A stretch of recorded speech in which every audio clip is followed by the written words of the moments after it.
Of all the most wonderful views of Shanghai, the most iconic must be that of the Bund, a collection of ornate, over-the-top, early 20th century buildings that run along the Huangpu between Suzhou Creek to the north and what used to be the southern boundary of the international settlement in the middle of the 19th century.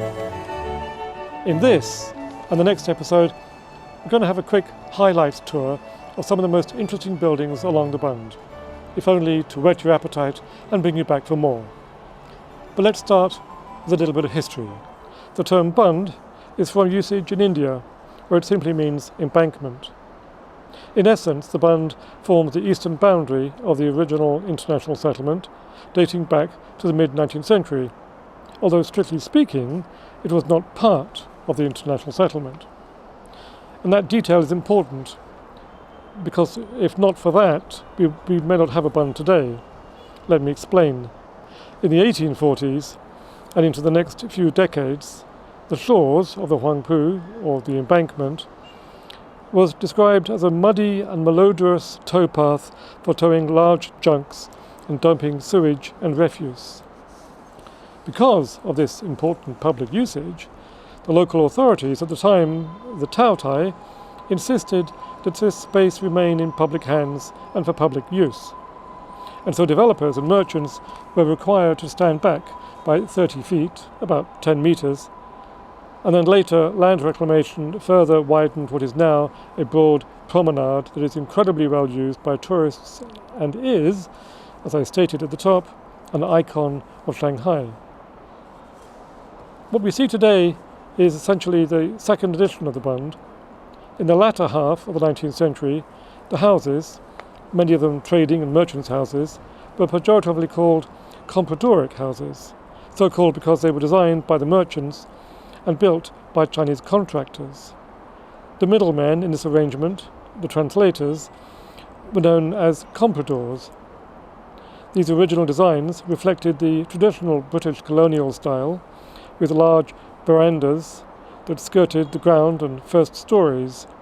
These were more suited to the tropical climates than that of Shanghai. These early houses often had beautiful walled gardens, and in general, it was a far more bucolic setting than it's come to be now. Right, that's enough of a potted history. Let's go back to the north end of the Bund and walk our way down. So these are the first two buildings that we'll look at on the north end of the Bund. The first one is called the Bank Lindo Indochina, which I'm probably not pronouncing very well. This is one of the first buildings to use a concrete raft, which is going to be necessary for all of these buildings because they are built on thick alluvium. And as we'll see going down here, including these two buildings, there has been significant subsidence. It was designed by Atkinson and Dallas, built by Chang Yizong, opened in 1914. It's not a particularly remarkable building. It's a Beaux-Arts style, although because it's built by English architects, it's tended to take the name of English Renaissance or English Classical Renaissance. The columns are made from Qingdao granite, which is unusual. Most of the granite used down here is from somewhere else, Qingdao being further north of here, of course. And you can see that the front portico, the front entrance, looks lower than it probably should be. And that's certainly true for the next building, which is called the Glen Line building.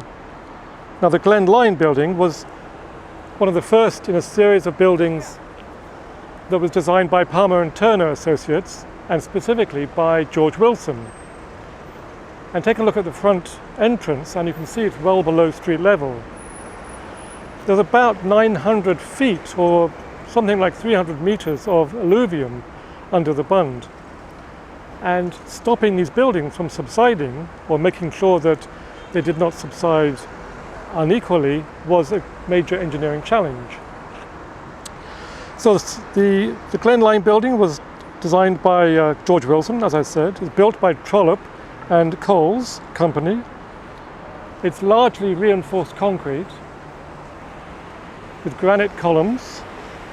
Its purpose is unclear, but in the late 40s, it was actually taken over by the US Navy, and for a while it became the American consulate. Right, this is building number 3 on our quick tour of the Bund. It is the Jardine and Matheson, which is an insurance company. There's nothing remarkable about the building that you can't see for yourself. It's another one of these sort of neo-Greek buildings that is bordering on Beaux-Arts.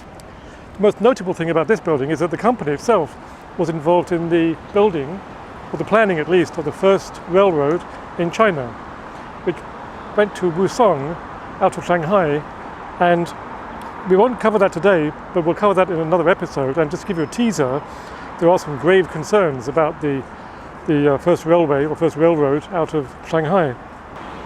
Now, this is the Yangtze Insurance Building, designed by Palmer and Turner, and specifically by George Willis, who was the architect employed by them to head the Shanghai office. Palmer and Turner itself was based in Hong Kong. It's in the English Renaissance style again, or Beaux-Arts really. And the most interesting thing about the building is, what you can see very clearly, is that it's listing severely to one side. This was a well-known problem along the Bund and in Shanghai in general. So they began to use concrete rafts to try to stabilize the listing, which works for a while. In fact, the concrete rafts were often built higher than the specifications in order to plan for subsidence. It turns out that there is more than 900 feet, or about 300 meters, of alluvium underneath where I'm standing, with no sign of bedrock. That was the result of several sort of surveys carried out by the municipal council in the 20th century. So here's an architectural drawing of the Yangtze Insurance Building. And to show the subsidence, keep your eye on the sort of dimensions of the doorways and the positions of the windowsills, under the windows of course, and compare that to today's setting.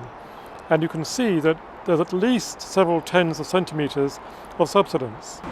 Let's have a look at the next building along. Excuse all the buses here. This is the Yokohama Specie Bank building. And again, I'm not going to say too much about the building itself that you cannot see. It's mainly built of artificial stone, but it's clad uniquely among the buildings along the Bund in Japanese granite. But the beautiful wrought iron doors, and of course very dominating Ionic columns. Now, for evidence of subsidence, as I walk into the building, notice I am not going up or down any steps, whereas in this historical image from the 1910s or 20s, there are about 6 steps up into the building. The footage on the inside here is gained sort of surreptitiously, so it's a little bit dodgy. Very palatial, very sumptuous, gilded and full of polished marbles.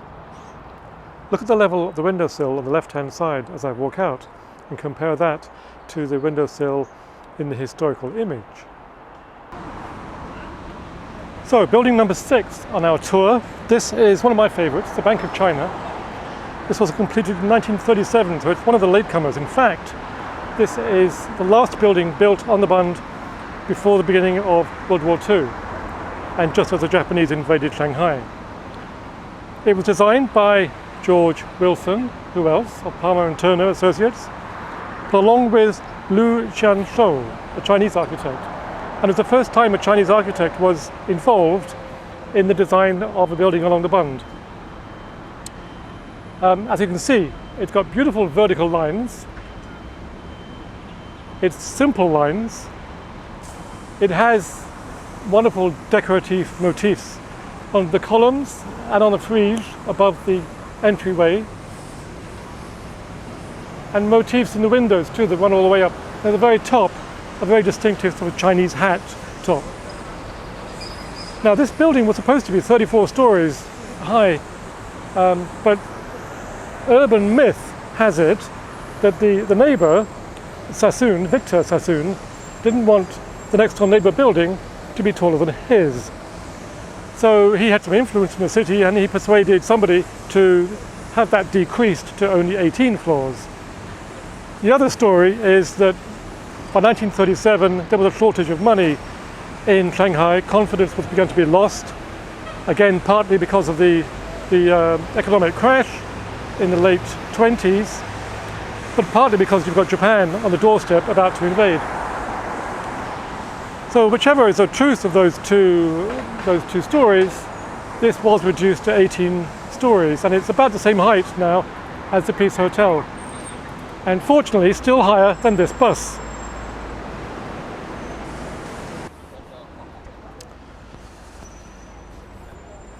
Now, I think I said that Bank of China is one of my favourite buildings on the Bund. Turns out I actually have several favourite buildings, but my all-time favourite building, it has to be the Peace Hotel. It's now called the Peace Hotel. It used to be called the Sassoon House. And it was owned and built by Sassoon himself. It was opened in 1926 or soon after that, 1927, 28. Designed by Palmer and Turner, and specifically again George Wilson.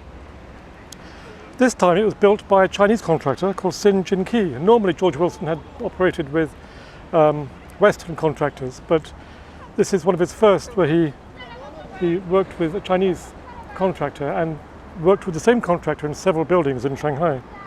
So this is built on the site of two former Victor Sassoon houses, which were demolished, of course. And there were all sorts of complications because of the building height and the width of the street and regulations. So in fact, Nanjing Lu, this is Nanjing Dong Lu, or Nanjing East Road, which is now pedestrianised, was widened in part because of the building of this magnificent Sassoon house, or Peace Hotel. And halfway through building it, there were 12 floors in the plan, the original plan. Halfway through building it, Wilson was told by Sassoon, I want 2 more floors and I want to make it a hotel. So because of that, and because of the height in general, over 1,000 wooden piles were driven into the ground just to support the concrete raft that underlies the hotel. And most of the the first 12 stories then are as wide as that concrete raft, which is about something like 300 meters long by 100 meters wide. It's got sort of classical Art Deco decorative motifs around the frieze, and although we can't see it from here, scattered across the facade of the building. The facade is granite, and a mixture of granite and artificial stone. The floors between 4 and 7, and then beyond that up to 9 and 10 are variously the hotel, which was called the Cathay Hotel, by the way. And then there was a big Chinese restaurant up there. There was an English banqueting hall. And the top floor, the 12th floor, was Victor Sassoon's own private apartment. It is, by any stretch of the imagination, whether you call it Art Deco or not, a fantastic building. And very, very iconic of Shanghai. And then its neighbour is the Palace Hotel, which was, make sure I get this right, was designed by Scott and Carter, a much older building. This is 1907, so essentially 20 years older. It was a hotel from the beginning, one of the very few hotels along the Bund. Most of the buildings along the Bund are either banks or insurance companies or trading companies, so it's unusual to have a hotel. This was also the first hotel to have an elevator. It had a basement, which is unusual, very unusual in fact, given that there's nothing but alluvium and a very wet alluvium underneath us. It's a Victorian Renaissance, not particularly attractive, at least to my mind. Its facade on the front, that we can't see from here, is Ningbo stone, and otherwise it's terracotta brick, which gives it this sort of colour variation. It's also listing, if you look carefully, and it's certainly subsided too. Look now at the number of steps into the building and the sort of dimensions of that arched doorway, and of course the level of the windowsill. Let's move along.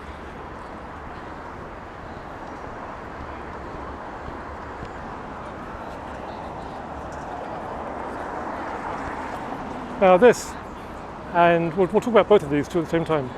We just passed by the Palace Hotel. In fact, you might look at the Palace Hotel briefly again, because you can certainly see a slight list from this angle. Anyway, this is the Chartered Bank of India, Australia and China, sometimes just called the Chartered Bank Building. It was designed by, guess who? George Wilson of Palmer and Turner Associates. It's another neo-Grec building, and it was built by Trollope and Coles this time. It is built, as are many of the buildings farther south than we are now, over a steel frame, which was a relatively new thing along the Bund or in Shanghai, in fact in Western building at all. But we'll talk more about this steel frame issue a little bit later. Beside it is a building called the North China Daily News. So this is 1923 and the Daily News building is 1924. And when it was designed and built, it was intended to be the tallest on the Bund, in fact the tallest in Shanghai, but it was quickly superseded even before it was finished. That was designed by Lester Johnson and Morris, and it is built entirely from reinforced concrete and artificial granite. As a geologist, I find it very difficult even to say those words together, artificial granite. Just it's an oxymoron basically. Now the height of buildings in Shanghai, well in anywhere, but certainly in Shanghai, essentially dictated land prices.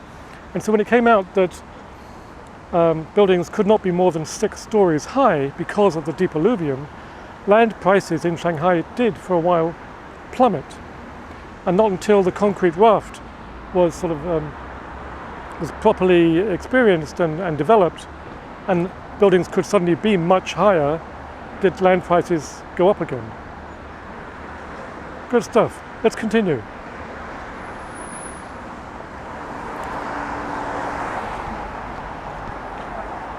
Now this is, it used to be called the Transport Bank of China. It's the only sort of bona fide Art Deco building along the Bund, designed by C.H. Gonda, who's a Hungarian architect. In fact, Gonda designed quite a few Art Deco buildings in Shanghai, and we'll have a separate episode about him.